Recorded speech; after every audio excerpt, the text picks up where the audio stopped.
welcome to episode 9 of Community Talks. Today we are talking to Brenda Walsh, and it's a very exciting episode.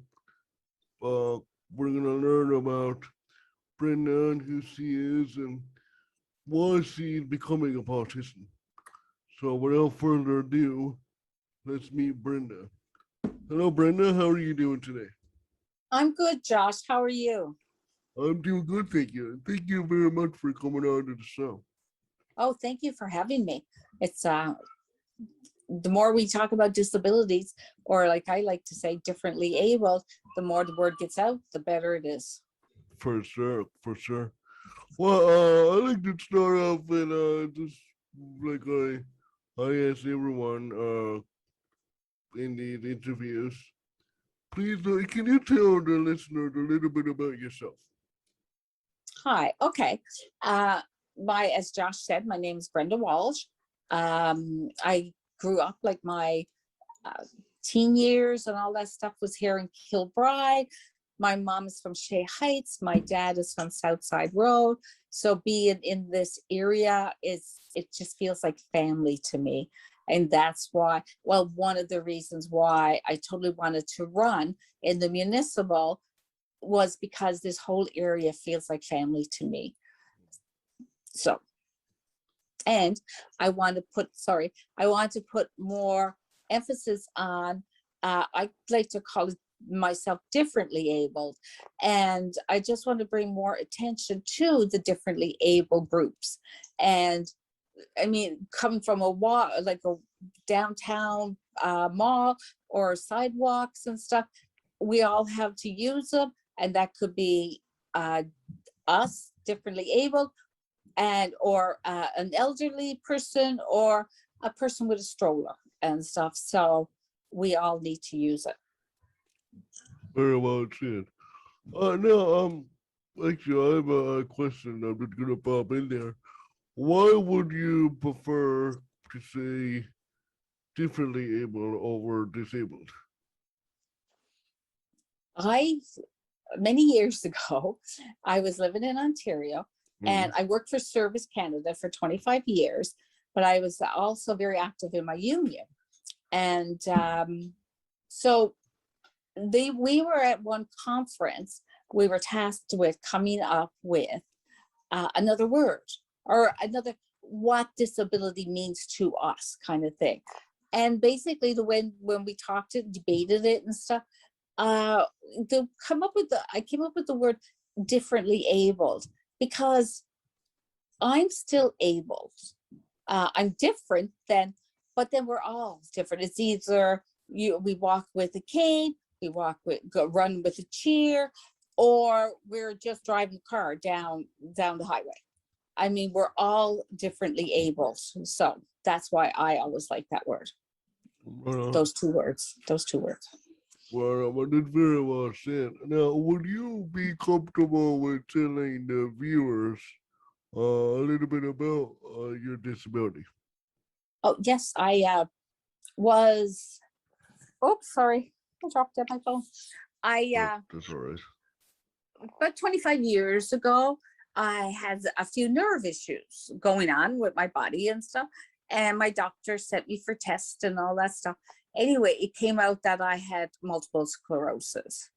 And I it was kind of hard hitting, to get that. I was still only in my early 30s and had a young son at home and stuff. So it was tough hearing that, but it's like, do you just sit in the corner or do you just get up and keep going? And I chose to get up and keep going. And then along the way, I was also diagnosed with diabetes. And now diabetes runs rampant on my mom's side of the family. I actually had a young nephew who died at the age of 34 and he was diagnosed with diabetes at the age of 10.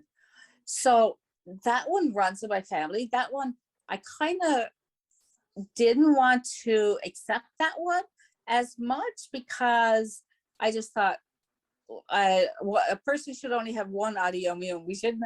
I like to share, so I said I could share this, but you know what? The disability is the one that probably is the worst one. Then MS, you got a lot of stuff. Oh, did I lose you? Okay, sorry. You got a lot of stuff that you got to deal with. So where I left off was basically with the diabetes. And like I said, both of them are autoimmune. So is one worse than the other? Some days, yes. But either way, I have two, and I just choose to keep going. Right. So, and dealing with it the best I can, like anybody. So when people talk about things like whether it be MS or diabetes, because I know diabetes is really bad here in Newfoundland, and I can honestly say I know what you're talking about because I live with it every day. Now, for those who are listening that may not know what MS is, would you be able to go in a bit of more detail about that? Sure. Diabetes, as I said, is an autoimmune. It affects people a lot different sometimes. It's a nerve. It it can affect your spine, because then you get lesions on your spine or in your brain and stuff. And it took them probably about a year and a bit to find out that I had diabetes, but they found a lesion in the C5 on my spine. That's the first one. And a lot of that has to do with the walking and not being able to, like I said, right now I use a power wheelchair because over the years, it slowly progressed. Right now, the first one that usually people are diagnosed with is, they call it remitting relapsing, which means that you could have an attack, and I've had several of them. I've actually gone blind, but I got a lesion on my left eye, on my optic eye nerve, but but the two eyes can see, so I can still, they can still work together. But again, so it's the lesions, remitting, relapsing. Then the next step, which is where I am right now, is called secondary progressive. So basically, what they say, it's just slowly progressing. And there was, back in the 80s, when I was diagnosed, the late 80s, they had just come up with some drugs, medications and stuff to help with it.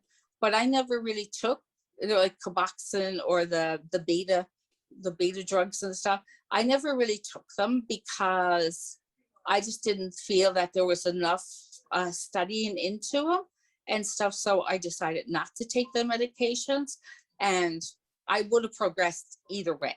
Like I said, it's almost 25 years that I've had it and stuff. But it's so far, I'm still able, if I got to use a wheelchair, I'll use the wheelchair. I'm still able to get around. So. That's good. Thank you. That was very detailed, Brenda. Thank you very much. You're welcome. I've recently learned, and I don't know how many people listening know about this, but you have recently begun the process of being a politician. So Yes. I'm wondering if you could tell me more about why you want to become a politician. There's a few reasons why.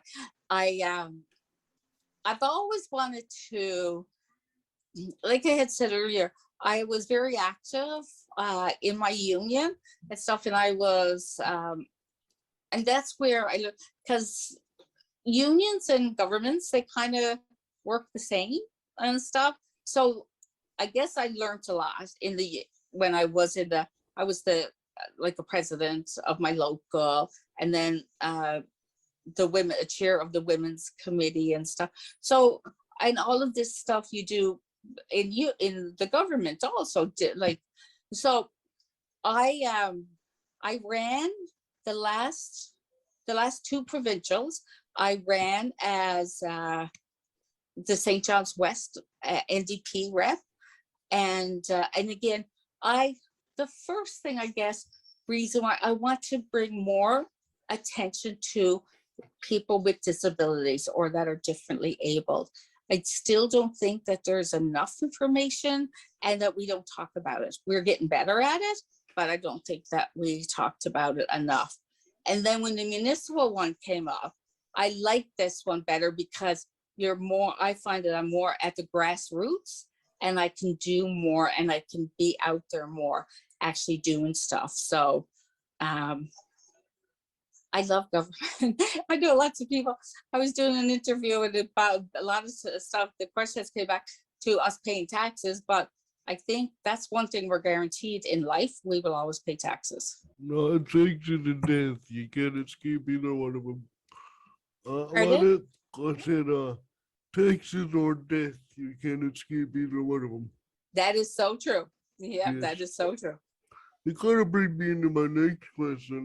You mentioned it a little bit in that answer, but maybe you could talk about a little bit more about what kind of changes you hope to make while being in a politician. You know, changes, that's kind of my number one thing is the first step in making changes is to make awareness. Because if people are not aware of what's happening and what's going on out there and the difference with people and stuff, they're not going to think much of it. Like if I go and say, well, I need more things, I need bike paths going for the city. And people say, well, why do you need that? And so I'll explain to them, because I'm in a wheelchair. So instead of being on the sidewalks, a bike path, it gives me so much on the road and that I could use it. But if it doesn't affect them, because at the moment it's not affecting them, they don't really want to hear about it. But so it's always I think the number one thing is always knowledge and putting it out there, because awareness is the number one step, I believe. With that will come changes, and the more we talk about it and make people aware and stuff, then people will understand more. So that's basically where I see it. It has to start there. Well, I couldn't agree with you more, Brenda. A lot of what we do here in Accessible now is just letting people know, giving people the right information Yes. to be informed about disabilities and things that people with disabilities have to go through within that city. And Yes. like you said yourself, if they're not aware of it, then how can they change it? That's right. They can't. It's got to be awareness. Got to always start with awareness. Exactly. Now we got a lot of awareness to go, but I have high hopes that we'll get there. Well, like I said, okay. Sorry, go ahead. I see a lot of changes in St. John's over the years. Fortunately, not very fast. Some people feel like they would like to see change a lot quicker. Yes. But the main thing is that we are seeing change. And as long as we stay on that path, then we can make the changes that we hope to make. But yes, and I agree with you. Like totally. When I met you, Josh and Kelly, it was a few years ago now, but this is when you were just starting Accessible Newfoundland and getting that on the go. And I so wholeheartedly support and am behind Accessible Newfoundland, because it needs it. We need it. Not only here in Newfoundland, we need it across Canada and stuff. But like I said, it has to start somewhere. It has to start somewhere. So, and I love what you guys are doing. Thank you, Brenda. Yes, it does need to start somewhere. And believe it or not, once we are here for a couple of years and we get stuff done, we do want to expand to the rest of the country. Yes. Accessible NL is just for the province alone. but there's no Yes. reason that we can't have an accessible Nova Scotia or accessible Ontario. Or I know this province, compared to some other provinces, are really behind when it comes to accessibility, Yes. and that makes it quite a challenge. It But definitely does. yeah, I feel like with all the challenges and all the experience we're gonna get from making Newfoundland and Labrador more accessible, then that would just give us an easier time to make the rest of the country accessible. So true. So true. And this also is why we need people who are out there for accessibility. We need us in government, like on the inside of it, to work on a lot of these issues and problems and different. Yeah, we just need to have somebody working on the inside. When I say inside, I mean in the government. Yeah, I don't know if you caught it, but I did an interview with Anne Malone a couple of episodes ago, and she was saying much of the same thing. I don't know if you're aware, but she's also running. Oh, And definitely. I've yeah, met up with Anne and stuff. Like we talked and stuff, and we did a thing. We did a thing at City Hall. We both did our thing at the same day. So we definitely because like this is why I say differently abled. Now she's totally differently able than me.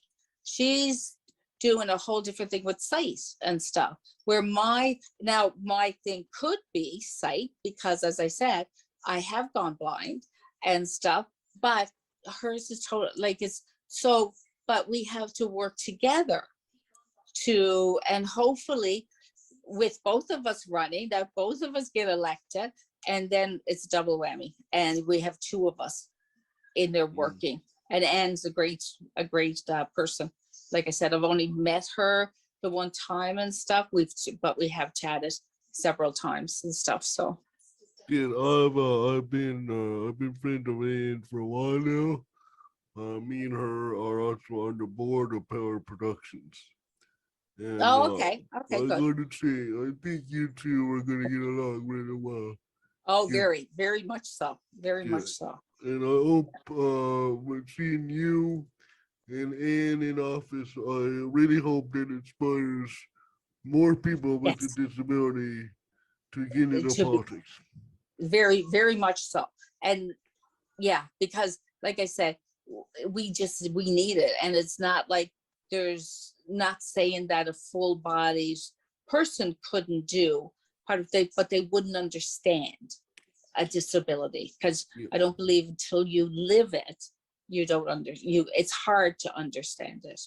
yeah, exactly. It really is. So I'm really hoping that you will inspire to more people to be politicians to have a disability. I'm not gonna lie, I even thought about it myself. Good for Uh, you. And so yeah, you should try it. I've had a number of people over the years come up to me and say that I should. So Yep, I you feel should. like once I get a little more experience under my belt with the accessible now, Yeah, then who knows? You might see me up there too.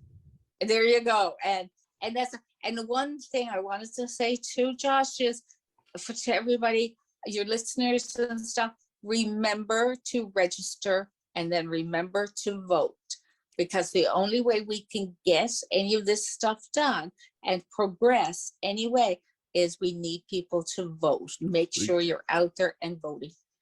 exactly, 100% right. And you can even do that online nowadays. Yes, you can do it. It's so they're making it a little easier and stuff for us. So definitely, Thank definitely. you. Somebody brought it up.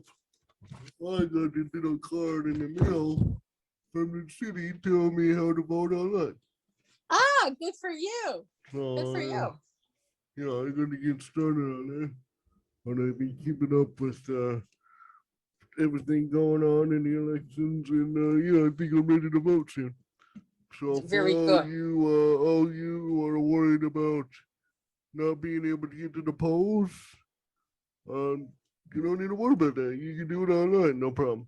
But Yeah, provincial and federal. Definitely, So that's definitely. very important to get out there and vote so we can make the changes that we want to make. Thanks, Josh. I really appreciate it. But no, I wanted to talk a little bit. Like you talked about knowing me and Kelly from the beginning of us just one L. Mhm. What exactly brought you to Access 1L? Oh my goodness. We used to meet. I'm just trying to think on how we all started that. There was a few of us that we used to meet at a restaurant over on Topsail Road, and we used to get together and talk about, again, it comes into the communications and stuff and what we need to do to bring our issues forward and stuff.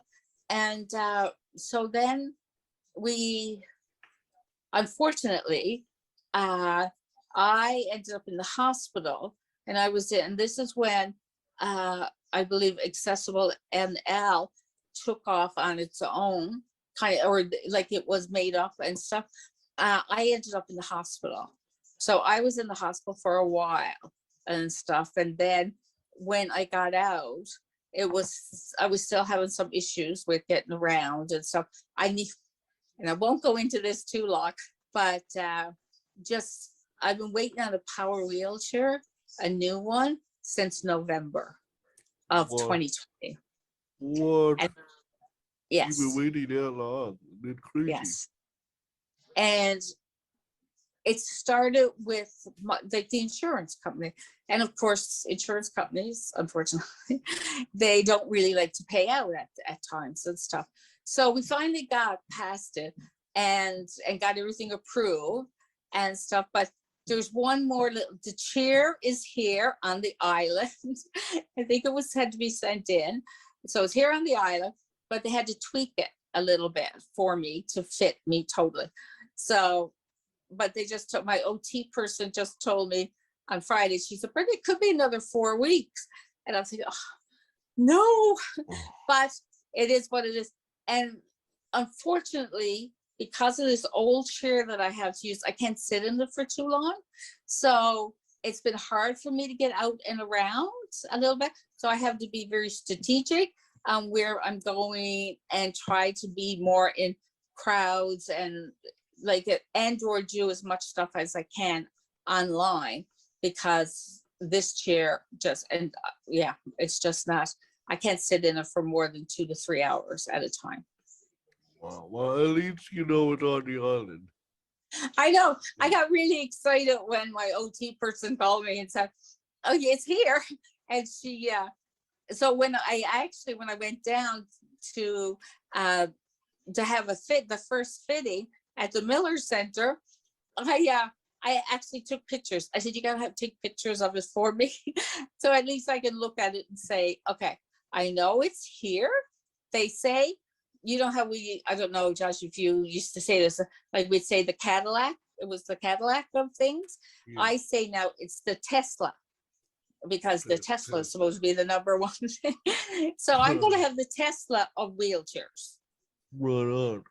When I get it, when I can get it. But I, keep my fingers crossed. I would love to get it sooner, but at least I know it's in the works. It's almost here. That's good. Well, it's funny you brought up Cadillac. Actually, a friend of mine, a good friend of mine, he's actually getting a new wheelchair himself as well. Okay. He's still working and waiting for it to get in there hopefully in a month or so. And okay. He's saying, and looking at me saying, I got a brand new Cadillac. Yeah. And Tell him, it's got to be Tesla. It's got to be Tesla now. Yeah, I'll let him know that. I'll let him know, not Cadillac anymore, Tesla. It's Tesla. Yeah, but he looked at me in my chair is a little bit rough and tough around the edges. Yes. So he called my chair a monster truck. Then he knew one of the Cadillac, but I had to let him know that it's not Cadillac anymore. It's Tesla. Yeah.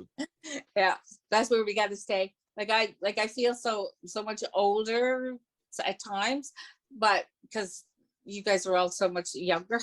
When I get out to these meetings and I go out to stuff, and at times I just say, oh my God, I feel so old. But I guess with being older, at least comes experience and knowledge.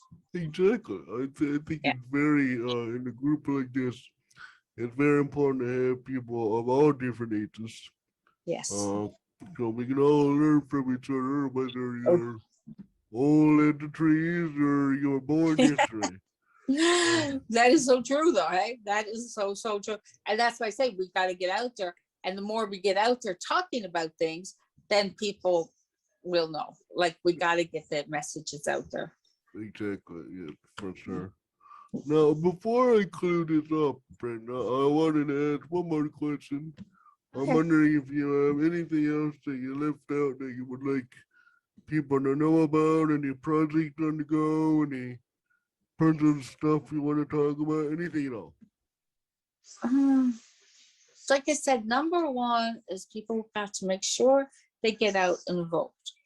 And if you can, join, some local groups that are helping.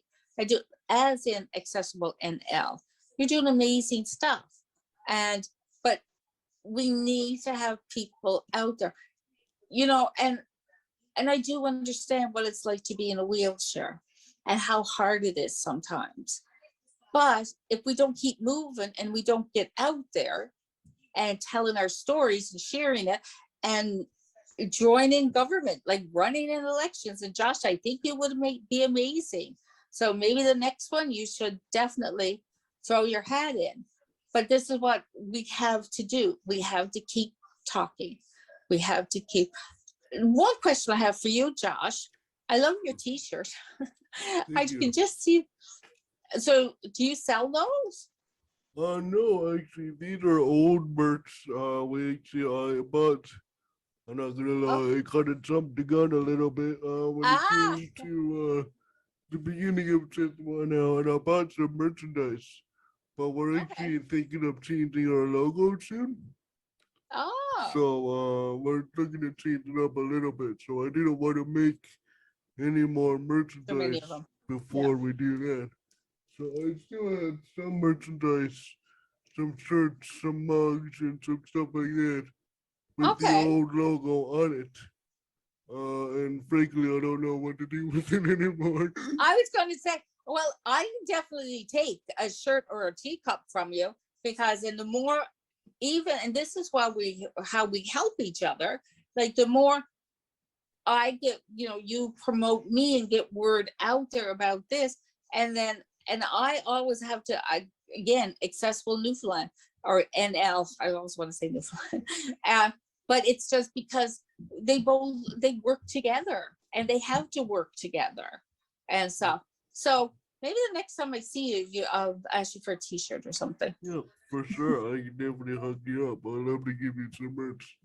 But yeah, I totally agree with what you just said. Working together is definitely the way to go. Yes.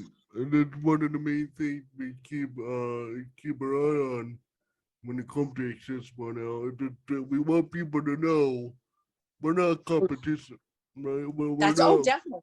No. We're not looking to be the number one in all this.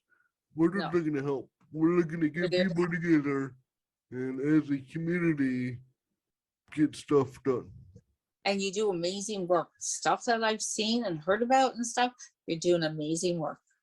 Well, thank you, Brenda. I really appreciate you. And thank you very much for coming on to the show.